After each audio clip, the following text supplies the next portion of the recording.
Raríssimas, raríssimos e raríssimas, bom dia, René de Paula Júnior falando aqui no Radinho de Pilha, 26 de abril de 2024, sexta-feira.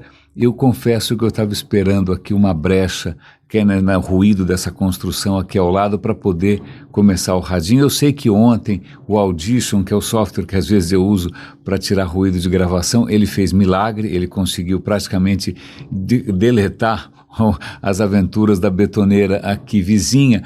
Mas eu estou agora reconhecendo que não é só uma questão de conseguir eliminar ou driblar a barulheira, o ruído, a cacofonia, vamos chamar assim, porque o efeito disso é mais profundo. Isso tira a concentração, isso tira a capacidade de concatenar ideias, né? E aí você fica... Dá para tirar várias conclusões disso, né? A qualidade do que você pensa talvez dependa do quanto você está exposto a tiroteio de todo lado. Talvez em circunstâncias desfavoráveis a gente não consiga ter tanta liberdade assim para conectar ideias, para de repente refletir um pouco mais, que é o que a gente costuma fazer na sexta-feira. E essa foi uma semana que, puxa, com algumas datas importantes. Eu acho que a gente viu aqui, comentou a questão do genocídio armênio, sobre o qual eu sabia muito pouco, né? Eu perguntei lá para o ChatGPT, dei o link para vocês, e também foi a data da Revolução dos Cravos em Portugal, sobre a qual eu também não sabia quase nada, embora eu estivesse vivo, né? Foi 74, eu tinha sonoros 10 anos de idade, mas isso era o meio da ditadura, então confesso que, convenhamos que isso não era necessariamente, né, um campeão de audiência aqui com os militares, e assim vai. Mas a questão da Revolução dos Cravos também foi pauta para o ChatGPT, perguntei para ele explicar um pouquinho. Eu acho que ele errou um pouco as datas, né? Na verdade, na hora que o ChatGPT foi definir o começo da ditadura salazarista, ele colocou 33 e não é exatamente... Bom, em suma, talvez ele tenha se equivocado ali um pouco com as datas, mas vale lembrar que Portugal passou 40 e tantos anos, né, debaixo de uma ditadura pavorosa, horrível, né? Salazar também, o lema dele também era Deus, família e pátria, uma coisa muito parecida, né, com algumas vertentes, imagina, com alguns esgotos políticos, né, desse país, não é? Então, em nome de Deus, família e liberdade, ou qualquer coisa, não, pátria, né? Foi uma ditadura horrorosa. O que eu não sabia, estava lendo agora de manhã, vou dar o link para vocês.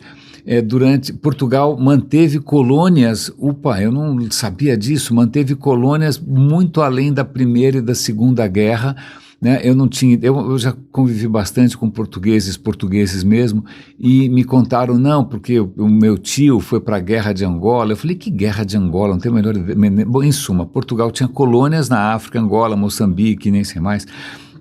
E o que acontece é que ele manteve essas colônias, as colônias começaram a se rebelar, né? Portugal chegou a convocar 1,2 milhões de portugueses para lutar nessas guerras na África.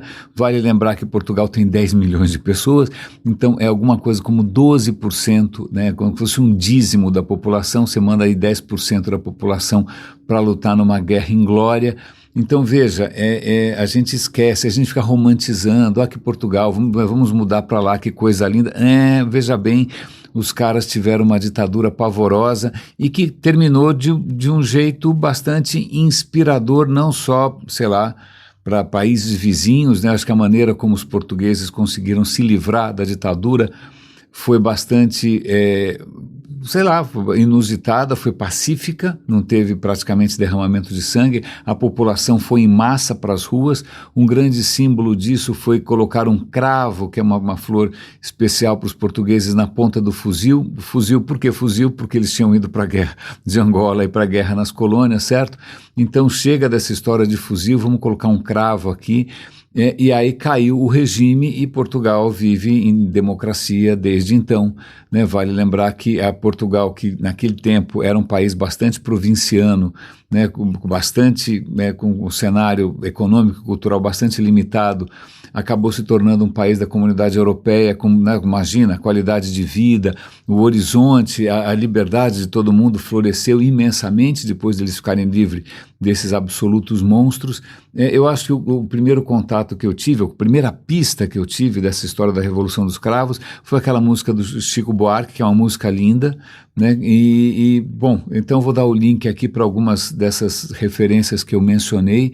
Aliás, falando em Portugal, é muito curioso porque eu estava ouvindo ontem o The Rest is History, que é um podcast que eu estou sempre recomendando para vocês.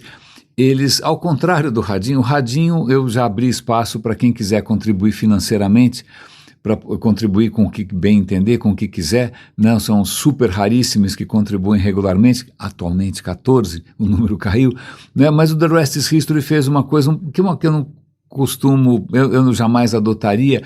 Eles fizeram assim, olha, quem paga, né, mensalmente para o The Rest is History tem acesso ao conteúdo antes e tem acesso a conteúdos exclusivos. Eu nunca quis fazer nada exclusivo, acho que eu sou um pouco mais, sei lá, um pouco mais democrático do que isso. Não é? Mas eu pago porque eu quero que os caras continuem trabalhando, mais ou menos como super raríssimos também colaboram para que o Radinho continue de pé. Não é? Mas eu, por fazer parte do The Rest is History Club, talvez seja um dos poucos clubes que eu participo, não é? Eu acabei tendo acesso a um episódio que eles costumam fazer ao vivo, que costuma ser divertidíssimo, nem sempre eu tenho ocasião e tempo para assistir os caras na hora que eles transmitem, eu acabo ouvindo depois, mas o episódio de ontem foi, digamos assim, um sinal dos tempos.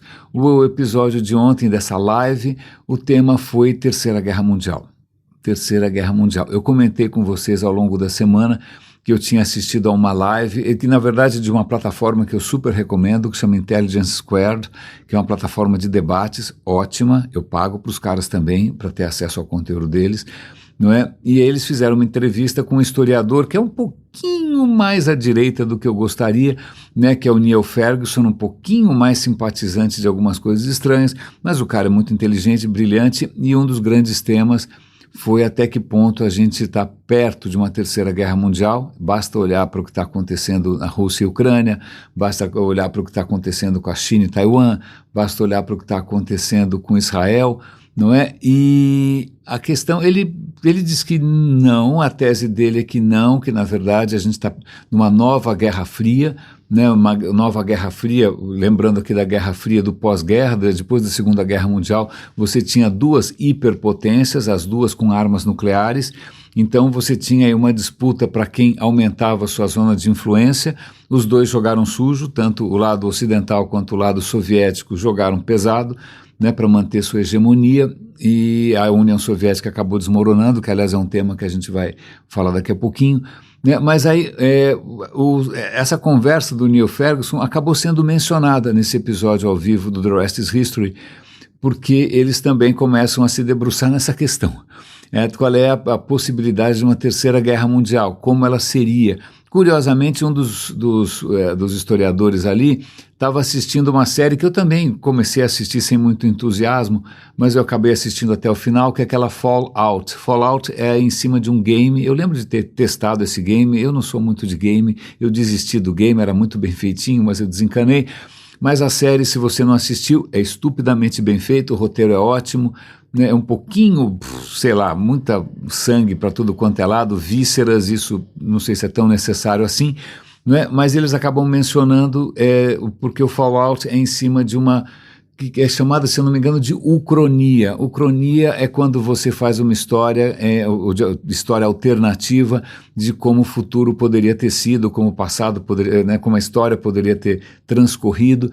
E o Fallout se baseia sei lá, na ideia de que na Guerra Fria todo mundo, a civilização entra em colapso, num apocalipse nuclear e as pessoas vão viver embaixo da terra, certo? Certo. Então eles mencionam isso e me ficam ali o tempo inteiro pensando, puxa, como seria uma terceira guerra mundial? Será que vai ser o holocausto nuclear? A fixação da minha geração e da geração anterior com bombas nucleares procede porque a gente cresceu com medo disso.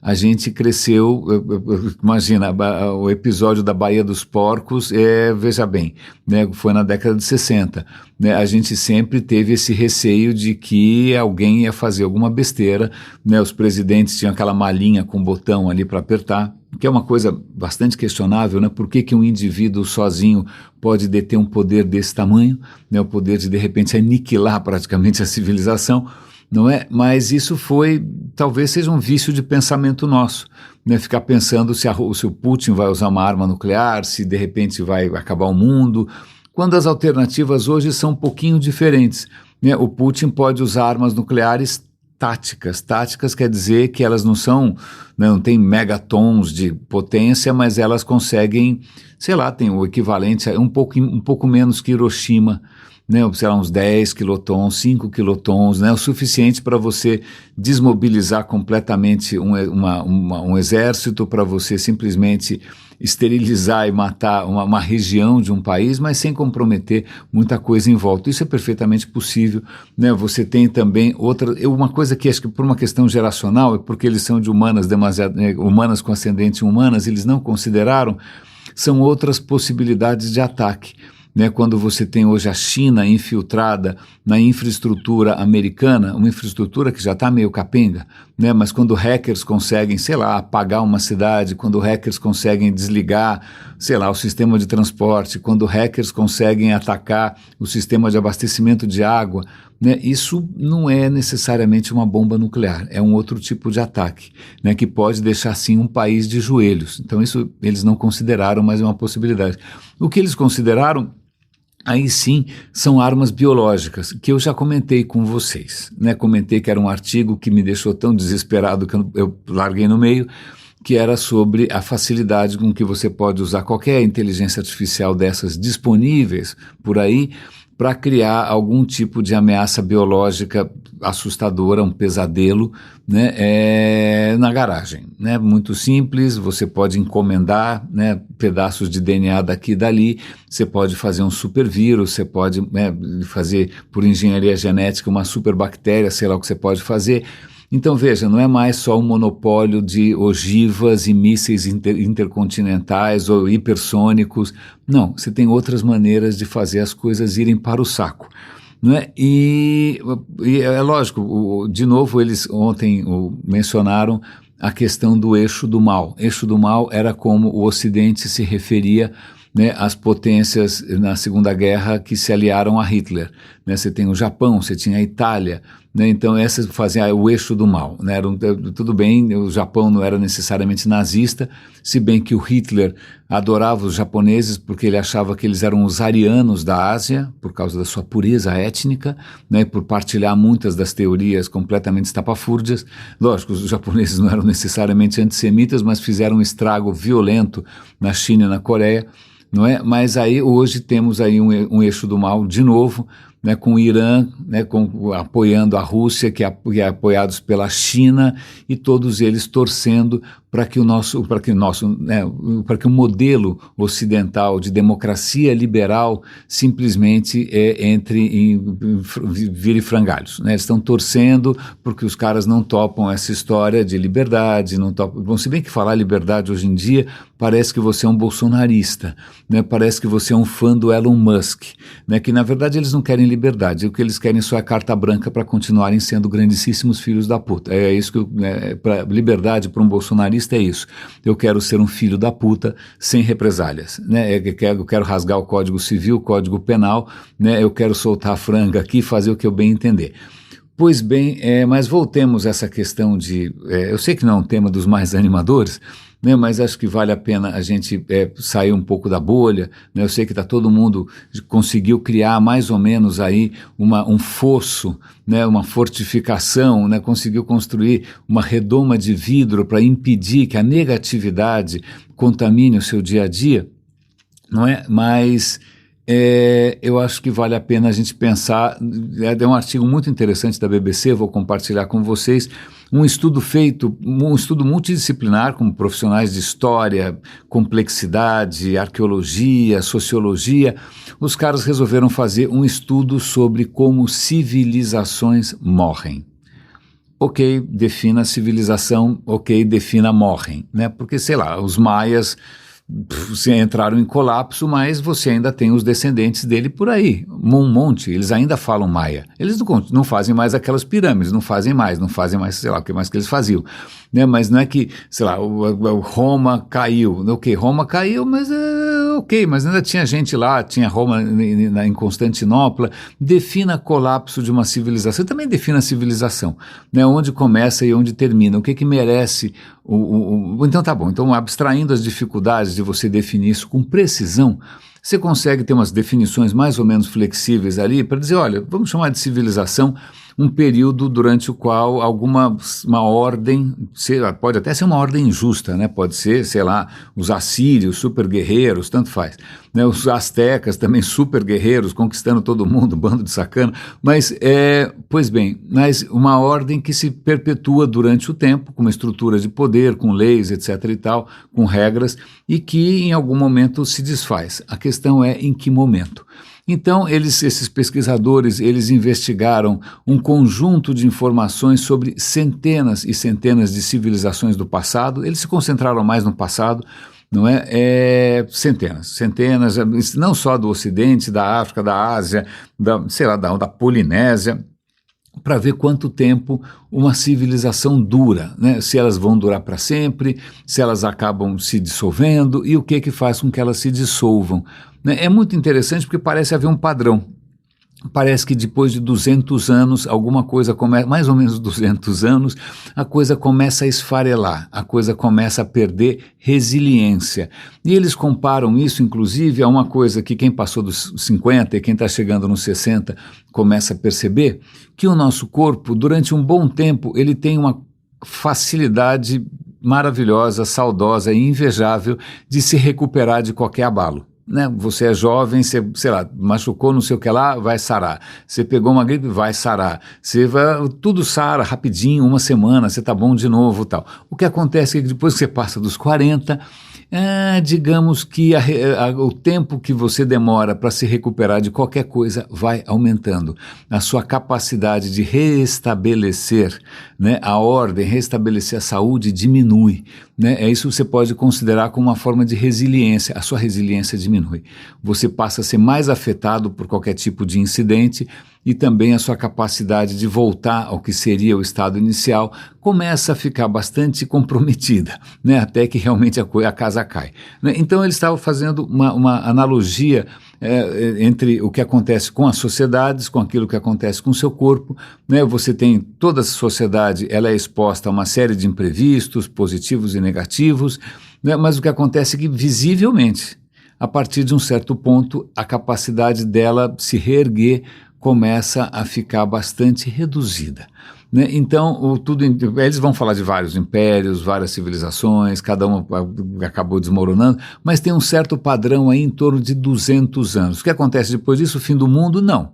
Simplesmente você não tem mais aquela coisa. Acho que eles mencionam que Roma, em 390, né, depois de Cristo, ela tinha uma área de mais ou menos 4 milhões de quilômetros quadrados. Algumas décadas depois, isso caiu pela metade, mas algumas décadas o alcance de Roma era zero.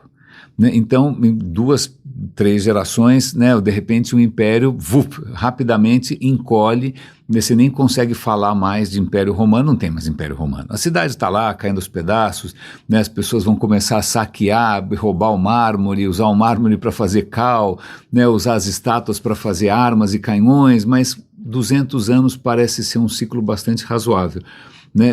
E aí a gente olha agora, quando a gente olha para um país, mesmo como os Estados Unidos, que sempre foi, pelo menos para a minha geração, né, os Estados Unidos estava ali em franco crescimento, era um farol, você tinha, modernidade, liberdade, crescimento, você começa a ver que ele já está tropeçando. Né? A infraestrutura americana está caduca, né? Você tem uma série de problemas sociais se agravando, e também tem questões ambientais, e aí vem esse estudo elenca alguns dos fatores que podem precipitar ou que ameaçam, né, a sobrevivência de uma civilização. Um deles é, primeiro, questões ambientais. De repente os caras sacaneiam tanto o meio ambiente que chega uma hora que fica inviável, você não consegue mais fazer nada. pode ser também uma mudança climática. Você pode ter, talvez até por causa do abuso ambiental, você pode ter secas prolongadas, e isso também é um absoluto desastre. Você pode ter, obviamente, coisas ao acaso, né? Invasão de bárbaros, ou seja o que for, né? Mas você também tem um fator ali que é a desigualdade. Né? Roma, no auge, tinha uma desigualdade brutalíssima, estava quase que chegando no máximo possível de desigualdade, o que faz pensar nos Estados Unidos de hoje, ou no mundo de hoje, ou mesmo no Brasil de hoje, né? Com uma desigualdade muito alta. Isso gera instabilidade social, isso gera uma ruptura do tecido social, né? Isso não consegue se perpetuar.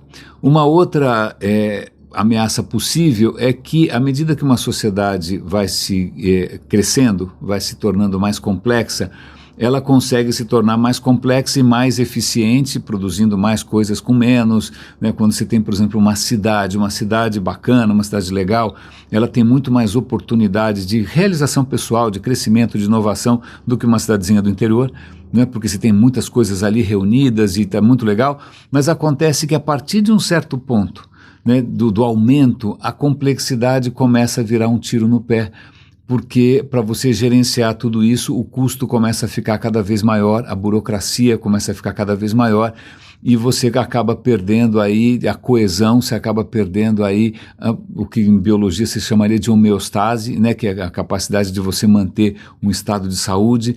Então veja, talvez o crescimento traga dentro de si a semente do caos, né, como se a entropia tivesse ali dando risada dos nossos esforços de organização. Então, a gente olha em volta aqui e a gente começa a perceber que mesmo a China também está enfrentando crises, e o que é pior é que quando muitas das grandes catástrofes, né, que engendraram guerras, é de países desesperados, né? A gente viu o massacre armênio, o Império Turco que estava se esfacelando, e nessa estertor final, na tentativa, né, de manter um pouco a sua integridade, ele acaba fazendo coisas inomináveis, não é? Então, quando alguém se sente ameaçado, acha que é o grande discurso de Hitler, né? Ele dizia que a civilização ariana estava ameaçada, né? É o grande discurso do Trump, ele vai dizer que a civilização americana está ameaçada por imigrantes um pouco mais escurinhos, né? É o grande discurso da China, ou da Coreia do Norte, que vai dizer que aquela grande conquista, que imagina uma mentira, da Coreia do Norte também está ameaçada por, sei lá o que, conspirações norte-americanas, é a mesma falácia tola de muitos na extrema esquerda e também na Venezuela. Então, quando esse tipo de situação em que as pessoas, os governantes ou os líderes se sentem com medo, é nessa hora que a gente tem que ficar preocupado, né? Mas vamos lá, isso não tem nada muito conclusivo, como eu disse, algumas lições do passado talvez valham, mas o cenário hoje tem algumas novidades, né? Você tem esses recursos hoje que permitem a qualquer cretino, né, fazer um estrago colossal, isso não existia antes, né? A gente tem também essa dificuldade crescente de colocar as pessoas na mesma página, porque está cada um vivendo dentro do seu próprio universo. Então você tem aí uma atomização, né, uma pulverização da sociedade em indivíduos, cada um achando que vai ser feliz contra todos os outros, não é? Então eu não sei até que ponto isso aumenta a nossa capacidade de resiliência, né? Nossa capacidade de reagir, nossa capacidade de recuperar algum estado melhor ou mais vantajoso ou mais saudável ou mais digno, ok?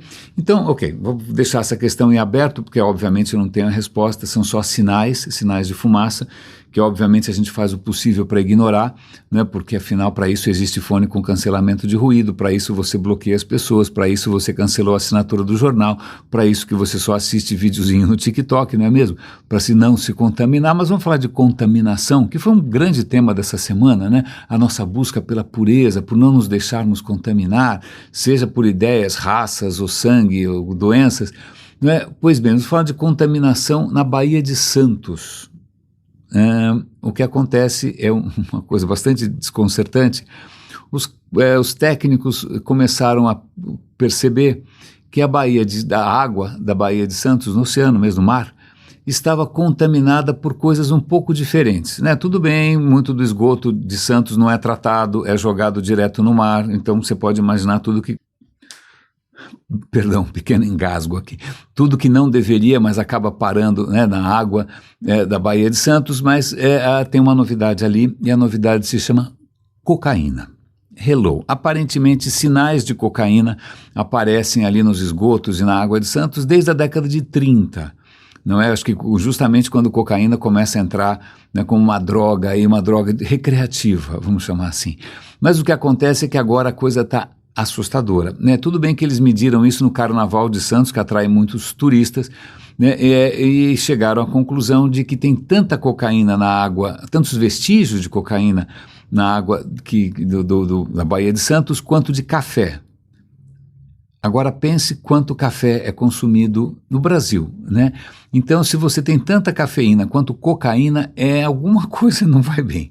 Não é? Ok, tudo bem, era carnaval, mas eles esperaram o carnaval passar, fizeram as medidas de novo e o nível de cocaína continua bastante assustador. Isso quer dizer o quê? Peixes alucinados, dando risada, gargalhadas, comprando criptomoedas, votando no Bolsonaro, né? Não. O que está acontecendo ali é contaminação da vida marinha. Então você pega um mexilhão, que são criaturas que filtram a água do mar, né? Os caras são filtros, basicamente, com uma concentração de cocaína 1000 vezes maior. E agora eu estou falando isso, provavelmente vai ter uma corrida, né, nos bares de Santos por mexilhões turbinados, né, mexilhões com tempero especial. Né? Mas acontece que isso é nefasto porque bagunça completamente a vida dessas criaturas, a biologia dessas criaturas, né? E aí vale lembrar que não é só cocaína que está lá, e o artigo é um artigo da Folha, eu vou dar o link para vocês, como sempre, todos os links estão no radinhodepilha.com, estão na descrição desse episódio, né? Estão também, onde você procurar, no nosso canal no Telegram, nosso canal no WhatsApp e tal, esses canais que eu mantenho religiosamente. Pois bem, acharam vestígios de outras coisas também, como medicamentos, como ibuprofeno, que é do Tilenol, como é que chama o outro ingrediente? Paracetamol também, que eu não sei de onde, eu não sei qual que é qual, e também diclofenaco. Diclofenaco, não sei se vocês ouviram um episódio em que eu comentei sobre a quase extinção dos urubus na Índia, né? Os urubus na Índia que tinham um papel extraordinário, imagina, é o país com o maior rebanho bovino do mundo, e as vacas são sagradas, né? Então elas morrem na natureza, tal, caem duras em algum lugar, né? E ninguém vai fazer um churrasco. Então quem acaba fazendo uma festa são os urubus, ou melhor dizendo, eram, porque os urubus praticamente entraram em extinção na Índia, demoraram muito para descobrir, né? Isso teve até um impacto eu comentei com vocês, um impacto curioso, porque uma das minorias religiosas da Índia é de zoroastristas, e zoroastristas, eles consideram que o corpo fica contaminado com o mal, com M maiúsculo, não é? E ele não pode, então, ser enterrado para não contaminar a pureza da terra, a pureza da água, a pureza do fogo. Então, eles botam os corpos numas torres e deixam os urubus comerem, o que normalmente demora meia hora. Em meia hora você tem os ossos limpinhos, os urubus são super cirúrgicos, por assim dizer, mas acontece que acabou o urubu. Não tem mais urubu, praticamente entrou em extinção. E os urubus, imagina, como é que você envenena um urubu? O urubu come qualquer coisa. Come qualquer coisa nos estados mais inomináveis e asquerosos que você imaginar e fica, como se diz em francês, de boa, exceto no caso em que esses urubus se deliciarem com restos de uma vaca que foi tratada com remédios que incluam diclofenaco, porque as vacas que foram tratadas com esse remédio, que, aliás, muitas pessoas são tratadas com esse remédio, é uma droga muito barata na Índia, esse remédio provoca uma falência renal, né? Veja, então o remedinho baratinho que você dá para a vaca, não sei para quê, não sei por quê, se a vaca reclamou, mandou um e-mail, mas você faz simplesmente um urubu entrar em parafuso e você observe, então esses medicamentos na natureza não significa simplesmente, olha que interessante, não é olha que interessante, é olha que desastre, né? Porque quando a gente consegue extinguir urubus, realmente a gente tem que dar um tapinha nas costas e se cumprimentar, porque realmente o engenho humano não tem limites. E, aliás, não adianta nem sonhar, né, como Elon Musk sonha, né, já que a casa aqui caiu, já que talvez o país não tenha remédio, né, em mudar para Marte. Tem aqui uma entrevista extremamente interessante, né, com pesquisadores, lançaram um livro sobre como seria a vida em Marte, inclusive, se a gente deveria ir, se a gente poderia ir, o que poderia acontecer. E eles começaram esse livro super empolgados até chegarem à profunda conclusão que que não é, que a coisa não é tão simples assim, por inúmeras razões. Você tem as razões, inclusive, sei lá, de leis, né, de regulação. Quem regula o espaço, né? Então vamos imaginar que em Marte tenha um lugar lá que tem água. Tá? De quem é essa água? Bom, em princípio, o primeiro que chegar lá pode declarar direito sobre essa água e cobrar taxas extorsivas de todo mundo. A mesma coisa pode acontecer na Lua, né? Se houver algum recurso escasso ali, alguém pode tomar posse e, sei lá, se a legislação vai dar para o cara 50 anos para explorar isso, sim ou não. Não é? Mas a legislação fica bastante confusa, quem é dono do quê, quem pode ir para onde, né? E a questão mais interessante para mim não é tanto a questão de regulamentação, mas é a questão da gente reconhecer a nossa própria biologia. Né? O corpo humano, ele foi feito para viver na Terra, ele depende da Terra, e não depende só, sei lá, da gravidade, não, depende de uma pancada de coisas. Né? A gente evoluiu dentro de condições muito peculiares, inclusive bastante favoráveis, até a hora que a gente começou, obviamente, a sabotar tudo isso, claro, não é? Mas você, aqui na Terra, você é protegido dos raios cósmicos. A hora que você embarca numa viagem espacial, você não está mais protegido contra os raios cósmicos. Né? Quando você está em Marte, que tem uma atmosfera pífia, como é que você vai se proteger dos raios cósmicos? Pois bem, não tem muito como se proteger dos raios cósmicos. Ou mesmo, vamos supor que você vá para a Lua antes, como é que você se protege daquele, já que a atmosfera da Lua é praticamente inexistente, né? Você não tem terra, você não tem poeira, né? O que você tem são fragmentos cortantes, muito muito pequenininhos, fragmentos de todos os meteoritos que caíram, etc. e tal, não tem erosão. Né? Então aquilo tudo vai contaminar, vai todas as articulações, tudo vai ficar cheio daquele pó miserável que penetra, que fura. Então veja bem, então é o fato da Terra ter uma atmosfera e um campo magnético e também ter erosão e ter provido, né, esse nosso berço, né, de condições bastante favoráveis. A hora que você sai daqui, a coisa fica um pouco difícil. Né? A segunda questão é que nós não somos uma programação genética. Né? A gente tem que parar de enxergar os genes ou o DNA como se fosse um programa de computador. Não é bem assim. Né? Na verdade, grande parte das nossas características, elas não estão necessariamente escritas em pedra. Né? Elas emergem, elas se florescem à medida que o seu corpo se desenvolve no ambiente. Então, na interação com o ambiente, seu corpo vai ganhando várias das características necessárias, né? Na interação com o seu próprio peso, na interação com a gravidade, na interação com a luz do sol, na interação com a brincadeira, etc. e tal.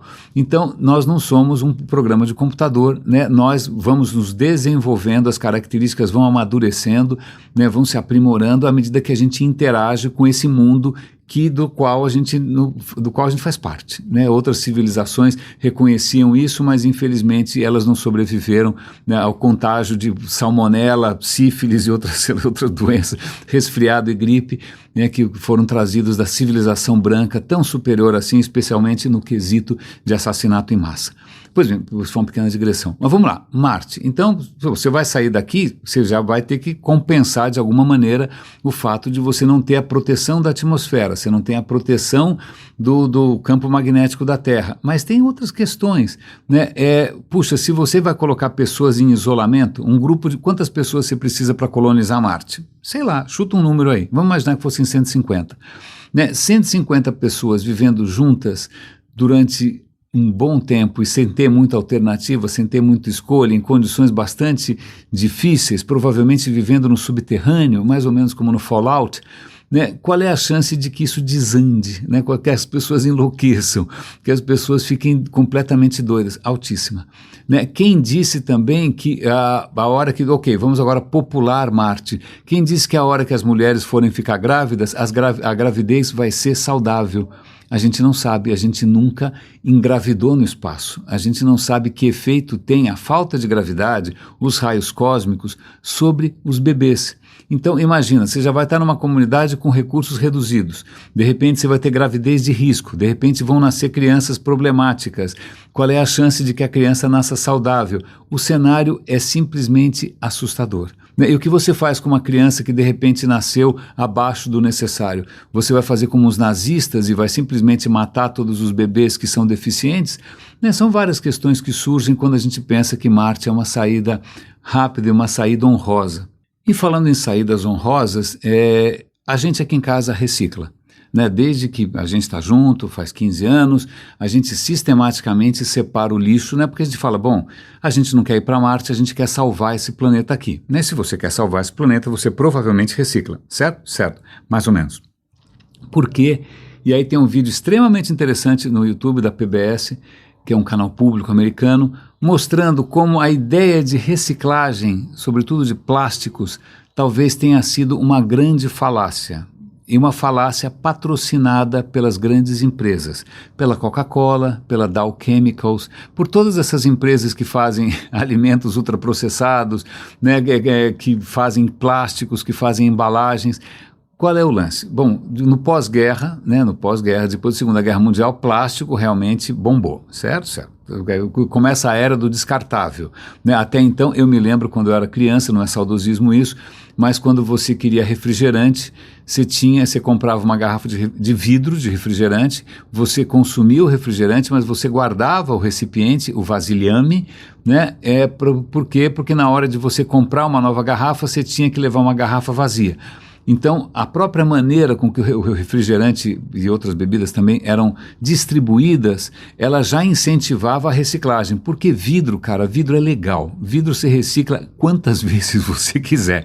Vidro não degenera. Certo? Certo. Mas o que acontece, vidro é relativamente caro e quando surge o plástico como uma alternativa mais barata, a indústria surta, né? Fala que beleza, não preciso mais me preocupar em reciclar patavina nenhuma, vamos fazer garrafas PET, saquinho de polietileno, que beleza, agora dane-se. Não é? E o mundo começa a se entulhar a palavra correta, né? Começa a se intoxicar de plástico e a gente vê que esse número não para de crescer ano após ano. E aí, quando começou a ficar claro o efeito que isso tinha no meio ambiente, a poluição, a coisa tóxica, né? A quantidade de lixo, as grandes empresas contrataram agências de publicidade, os maiores cérebros do mundo, né? Para o quê? Para inventar alguma lorota para tirar o deles da reta. Então inventou-se a noção de que, olha, o seguinte, o problema do plástico é seu, né? Você tem que reciclar. Se o plástico está contaminando, é porque você não reciclou. Se o plástico está poluindo, é porque você não descartou da maneira correta. Então começa campanhas maravilhosas, lindas, na televisão, né? As embalagens começam a vir com aquele símbolozinho de reciclagem e tal.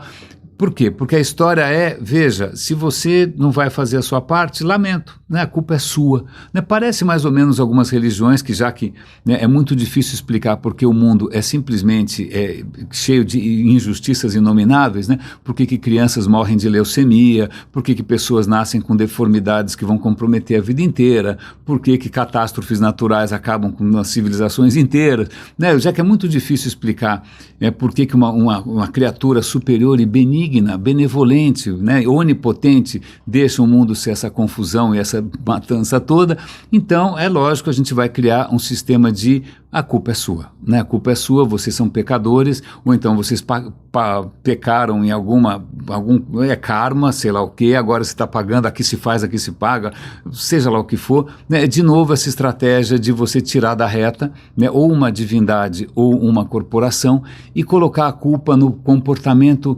lamentável, pobre, né? Da maioria dos consumidores ou crentes. Então a culpa é sua. Tá bom? A culpa da poluição do mundo é sua. Então, acho que foram geradas, eu não vou lembrar os números, algo como 8 trilhões de toneladas de plástico, 9% foi reciclado. O resto 10% vai ser incinerado, o que também é horrível, né? E o resto vai parar em lixão para não se decompor nunca mais. Então esse vídeo é extremamente interessante para a gente ver mesmo quando a gente está com a melhor das intenções de salvar esse planeta, né, evitar a fuga para Marte, né, a gente pode estar caindo numa armadilha feita pelas empresas que querem prorrogar São as mesmas empresas que estão sabotando a questão do carro elétrico, são as mesmas empresas que estão sabotando, que questões? Um monte, né? Aliás, a gente já comentou num episódio recente aqui no Radinho, que a própria Coca-Cola bancou campanhas para dizer o seguinte: não, toma Coca-Cola o quanto você quiser, é só fazer ginástica depois. De novo, a culpa é sua, você que é um preguiçoso, né? Você é obeso porque você é um relapso, é uma falha do seu caráter, né? Porque você deveria estar fazendo ginástica como desesperado, como um maníaco, né? Para queimar essa Coca-Cola que a gente faz com tanto prazer e vende, né, para o mundo inteiro. Então, veja o quanto a gente acaba sendo... imagina, cooptado, né, manipulado, enganado, né, com essas campanhas dessas empresas. E aí eu fico me perguntando, a partir de que ponto, né, um ser humano, né, é contratado pela Coca-Cola, Nestlé, ou seja o que for, deixa de ser humano e começa a pensar em estratégias completamente maquiavélicas, malignas, de continuar fazendo um mal e tornando a resiliência da nossa civilização, a resiliência do planeta Terra, a saúde, né, do nosso futuro cada vez mais débil, cada vez mais frágil, porque eles só estão pensando, nem sei no que, o que é promoção, é bônus, carro, escola paga dos filhos, não sei qual é o mecanismo para que alguém de uma certa... Eu já conheci executivos assim, talvez seja a razão de eu ter me afastado de algumas indústrias, mesmo do digital, que também tem um desprezo, é só ver a história do Mark Zuckerberg ou mesmo do Elon Musk, né? Um desprezo total pela sociedade, pelo bem-estar e pelo futuro, né? E que acabam incentivando o voto, inclusive, em Mileis da vida, Bolsonaros da vida, Trumps da vida. E a questão é como é que a gente faz para reverter isso. Eu continuo nessa saga completamente quixotesca, que não faz sentido nenhum do ponto de vista financeiro, mas faz do ponto de vista afetivo, né? Para mim, eu continuo aqui segurando essa tocha, muito modesta, não que eu tenha a resposta, né? Mas pelo menos a gente está colocando aqui algumas boas perguntas que, quem sabe, abram os nossos olhos para algumas das falácias que a gente está perdendo um tempo. É simplesmente imperdoável, né? Perder tempo numa situação dessas em que tanta crise se avoluma, né? Em que a gente se aproxima cada vez mais de pontos que não tem retorno. Então, acho que fazer algumas perguntas corretas e expandir um pouco a capacidade da nossa reflexão, eu acho modestamente que tá aí uma boa razão para eu acordar de manhã e gravar o Radinho todo santo dia. Raríssimas, raríssimos e raríssimes, cuidem-se, por favor. Um grande abraço e até segunda-feira.